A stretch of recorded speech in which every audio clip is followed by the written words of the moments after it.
And outside the courthouse, we have John Tickle. He is a former federal prosecutor, now in private defense practice in the Dallas area.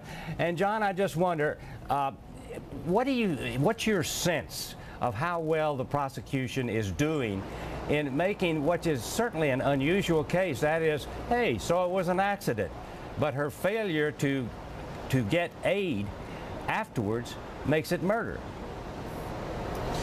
Well, good morning. Thank you for having me. It is true that it is an unusual case in the sense that the evidence that the prosecution has is after the fact, and because of that, they're going to have to focus as much as they can on all the activities of the defendant and her hiding the body, and the fact that this person could have lived possibly and suffered in pain before the defendant took action to do anything, and apparently the only action she took was to try to help herself.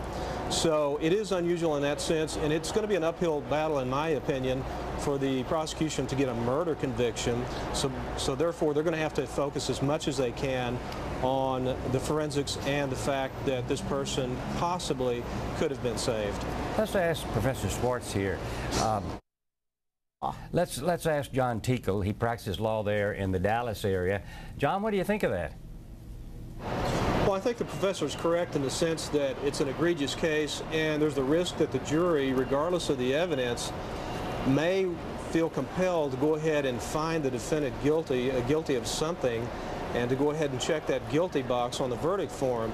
Now, I do believe, as I said earlier, it's still going to be a challenge for the prosecution to prove their felony murder as they've alleged. They've alleged kidnapping as the underlying felony, and so therefore it's important for them to bring forward evidence that the man was alive and could have been saved, as they're trying to do. Of course, we've heard from Cleet Jackson, and I suppose others who will say that he was dead, or who've already testified that he was dead just in a relatively short time period. Okay, before we go back in